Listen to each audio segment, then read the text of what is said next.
Life is like a three-ring circus, isn't it? Yeah. And we're watching the circus tent. It's sitting on top of this huge meadow. And the meadow represents existence, consciousness, and bliss. It's huge and expansive and forever. It is the mind of God, the mind of Christ, the universal beingness that we all come from. And they're sitting on top of it, this little circus tent. And I call it a three-ring circus. And we all spend most of our lives in a circus tent, believing that what's going on in those three rings is all that there is. The truth is, it is not all that it is. It's just a moment in time. But it's very enticing while you're in one of the three rings. At any one moment, a different situation can appear in your three-ring circus. And the things that are appearing now won't be there next year. You have replaced them with other conditions, circumstances, and challenges. Whether it's with your health issues, with your body, or financial challenges, or relationship challenges, they get stuck in the ring, and you begin to think that this is all there is. The antics of the mind, the constant juggling to figure things out, to try to solve our problems at the level of which it was caused. It will not work. The antics of the mind will just produce more of the same thing after its kind. So our practices are designed to help us spend time outside of the tent in the meadow of existence, consciousness, and bliss, where we hang out in the truth of our being, where there is tranquility and peace. Jesus said, "This peace I offer you and give to you, greater than anything that your antic circus mind can ever understand. This is what I'm offering you. This is how it works." You don't abandon the circus tent, you just don't get attached and fooled by it anymore. That's called a good day as far as I'm concerned. The mind wants to trick you. It always does. So, this is the last time I'm talking about my hip. I'm done with it. Maureen says you get one more Sunday and that's it. What are you doing about your hip? The world asks that question. Circus mind, tent mind says, I'm waiting for 11 months for Medicare to click in. And then I will do something about my hip. One of two procedures that you can have done. Period, done. I'm limping. I will be for 11 more months. Get over it. Move on. I'm moving on.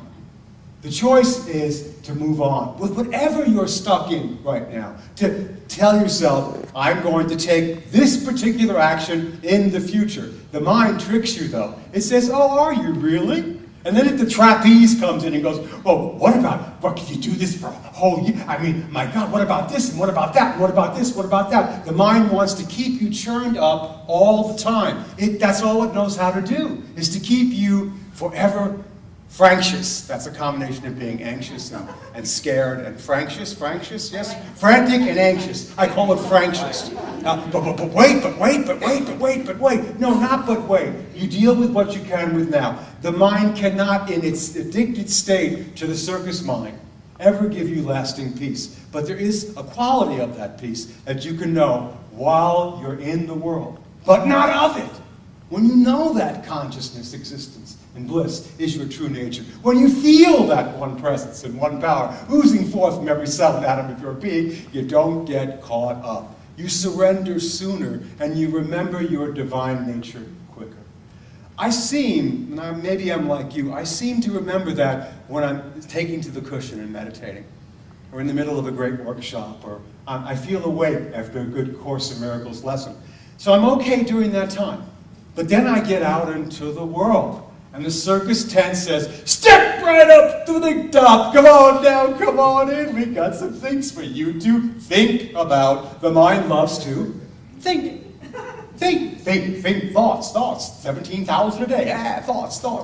Think something. So we need a practice we can engage while we're watching the antics of the circus mind while we're not meditating. Where we're out there in the world at the office at a meeting. There we are again, watching the antics and the franticness of our human nature. I need to practice. So we've been doing one that comes through that wonderful existence, consciousness, and bliss meditation.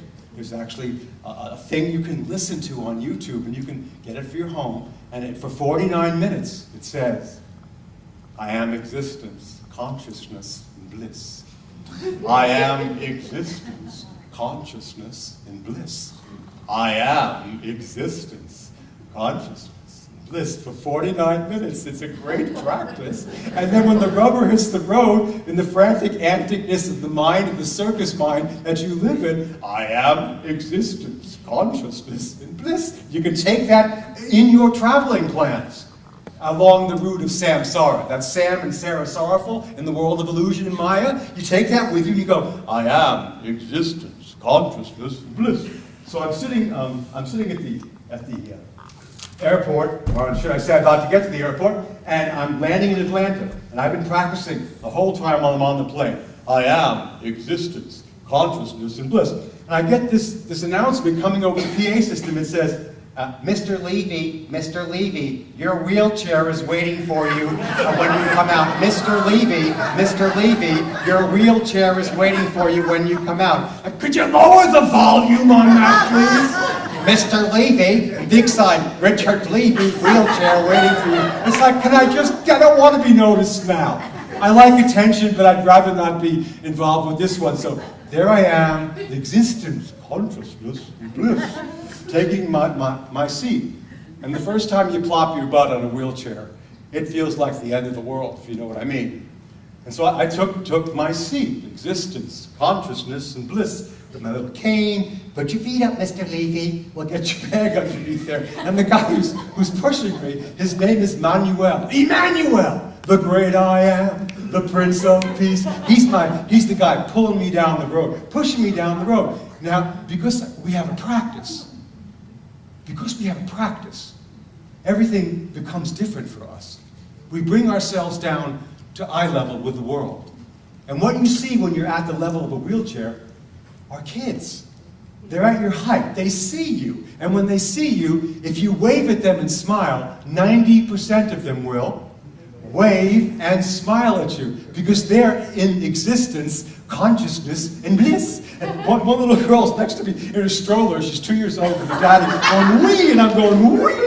And we're just having this great time being at eye level, seeing things I would not see if I was doing the normal Richard, which would be getting from point E to point B. Get to gate, go fast, don't see anything. You're seeing life. We go in the elevator, Emmanuel, the great I am, he reels me in. And there's a woman standing there who's got a brand new baby, maybe 3-4 months old, and one of those, remember the front carriers holding the baby? And they're talking because Emmanuel's got a baby coming, his first. He's so excited. Here's this woman with a new baby. And I've got my hand up, my 2 fingers. And the baby has my fingers in her hands.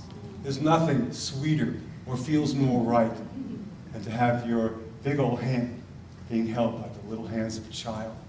And we're being lifted up to a higher level here. And we bless each other, and we leave. And as I'm hanging out with Manuel, he says to me, I really love this wheelchair. Now we become really good friends. At any one time in Atlanta, there are 1,400 helpers wheeling people around. I said, so you guys are kind of glad that the baby boomers are falling apart, aren't you? You get a lot of work. He goes, well, we are kind of busy. And he goes, well, let me tell you why I like this wheelchair. Because now we're buddies. Someone who I would never even have noticed before is a good friend of mine right now. And he's wheeling me around. I like this one because it's got really good brakes. Feel it dig. He goes, watch it turn the corner. And we are having such a good time with me being in a wheelchair. And he's right with me. You know, when you see life is right there with you, man. It shows up no matter what you think you're going through, no matter how permanent it seems. It's all a big dance. It's a play. We're here to enjoy it, no matter what you're being wheeled around in your life. It's beautiful to be alive, isn't it? Whatever stage of life you're in. We don't fight it, we don't resist it. And if you haven't got practices, you do. If you haven't got a practice, you're stuck in the circus tent. You're mad, you're angry. How? Why me? Well, why not you? I sent you. The great I am brought you into this moment. If not you, who? If not now, when? When will you practice? This is it. And then the real miracle, as if the rest weren't enough, happened. I'm sitting and he's about to back me into the tram going from gate B to D or whatever it is. And I'm sitting there And this little girl walks by who's about 9 years old. And she's walking this kind of crooked walk that looks like she might be doing the happy dance, you know, the way her legs are. And I realized she wasn't dancing, that was the way that she walked. And she went past me. And then she turned around, and I'm in my wheelchair now, and I'm realizing that's her natural gait. That's the way she walks. She has for 9 years. For 9 years, she's probably put up with being ridiculed by people who don't understand someone who's handicapped. For 9 years, that's what she gets. She looked back at me with the look of existence, consciousness, bliss. She pointed to my third eye and said, I've been like this my whole life. I'm going to be like this for the rest of my life. And you know what? I'm digging it. I'm loving my life, just the way it is. I'm having fun storming the castle. You can decide what you want to do. It's up to you. And then she left, and left me with a miracle of a blessing. And I'm weeping and crying. Manuel asked me, why are you crying? I told him. He goes, oh man, he starts to cry. We're just crying. We're crying together because we know what's true. We know at any one moment how it can change. In the twinkling of an eye, there's no guarantee here. So I get off the plane, and it's 18 hours of plane travel. My daughter picks me up, and she goes, Dad, I know you wanted to just have time while you were at the house to just stop and calm and rest and meditate.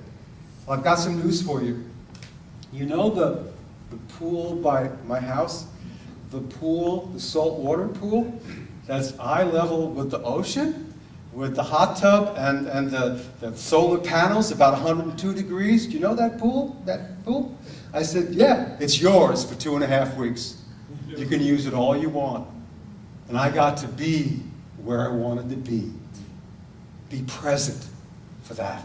Existence, consciousness, and bliss. Now, if I had been in my normal state, which believe me, I would have preferred, I would be running along the beach. I'd be chasing whales and kayaks. Go get 'em, Moby Dick. Go, go, go, go, go, faster, faster. But what I needed to do was to stop, calm, and rest, and get in touch with my soul again. And that's what you need. That's what we need. So God can catch up with you. You've been running on empty, missing everything in your life. And when you finally stop the body, you then get to look at the antics of the circus mind. And it runs wild. Well, she's walking through the clouds with a circus mind, running wild. Butterflies and zebras and problems and situations and challenges. And that's what the mind does. You stop all that, and God catches up with you and finds you just where you need to be, just what needs to happen, being there right for you. You catch up with yourself. I had the best couple of weeks of my life doing exactly what I needed to do. Nothing. Meditating every day for hours and hours and hours. Existence, consciousness, and bliss is not just a pretty phrase. It is what we are. You know that. Your body, every ounce and cell of your body knows who you are. We forget. We go to sleep. We get back into the circus mind. It's always running around, looking for the next thing to juggle, to go faster, to do more. And right here and right now, we can stop that madness and enter into the present moment. Right where we are, God is. Right now, in this moment, we can feel that and know that and bring that into our practice. Right in the middle of everyday life, right when you're about to be wheeled away by some circumstance or condition, you can say to yourself, well, wait a minute now. I'm existence, consciousness, and bliss. That's what I am. Oh, goodness. And then you enter into the circus tent. You're supposed to be there. It doesn't just disappear. It's there because you created it. But you know what? A tent is made of canvas. Your thoughts and feelings, all the things you identify with, they're like a circus tent. They get put up, and what does the circus do when it's over? It gets dismantled and taken down. Have you ever watched a circus go up in your town? I used to love to do that when I was a kid. We had a place where every year the circus would come, and we could see it out of my apartment at 11 Warriors Lanes. I'd watch it get set up, and I'd just be so excited. I'd go into the tent, I'd have the best time, and just enjoy. And then a week later, it would get taken down. It would get dismantled. And I'd watch it be dismantled. And what was there that looked so permanent is now gone. That's what illusion is. Because the next person who comes down the road after the circus leaves, if they weren't there when it was being built or when it was actually showing the show, the greatest show on earth, they come by and it's not there. That's why it's called an illusion. That's your life. So you and I get to co-create and participate in this illusion called our life. We get to set it up any way we want to, as long as it doesn't harm anyone, as long as you practice generosity, as long as you're loving and kind. God will say, yes. The meadow mind doesn't mind. What kind of circus do you want to set up? This, your life, is the greatest show on earth. Incarnation. Get in the body, dude. Be glad you're in the body. I know it seems difficult and hard. No, my friends, they don't like it. They hate him, I hate it. Oh, it's a circus, friends. Wake up. The mind, the antics of the mind are fooling us and tricking us every step of the way. So as we wake up to who we truly are, the world wakes up all around us. And we begin to see things at eye level. You begin to see the miracles you've been missing, the people you haven't been seeing, the conversations you haven't been having, the love you've not been sharing with others is the love you've been keeping from yourself. Capiche? That's what our life is about. That's why we're here. So let's just look at the lessons I mentioned, and we'll see if any of this makes any sense. So life has 3 rings of teachings to it. So think of that. Each one is a ring of teaching. The first ring of truth says, the small mind is very active all the time. It doesn't go away. If we observe it, we see it as very much like acrobats at a circus, always jumping this way and that, bending, turning, often producing some very amazing moves. I've enjoyed lots of watching the amazing moves of bodies in my life, my own and others. But it's nothing more than a circus. We will never notice our true nature if all we do is remain focused in the antics of the mind. Second ring of truth, or level of truth. Surrender is our means of living within the world while releasing our attachment to it. That's all. The difference between a good day and a bad day is not that I'm not in the circus mind, I'm not getting caught up. It's I surrender my attachment to the result. And then I enjoy whatever's happening a whole lot more, don't you? I do. As we turn our attention from the ups and downs and spins and tumbles of the mind, we discover the tranquility of the meadow upon which the whole tent of illusion exists. The third level of truth is this. Awakening to our true nature is the greatest show on earth. And 90% of the people on this planet don't know that. And you do. You haven't walked out yet. Many people would. Do you know what a precious thing a lifetime is in a body?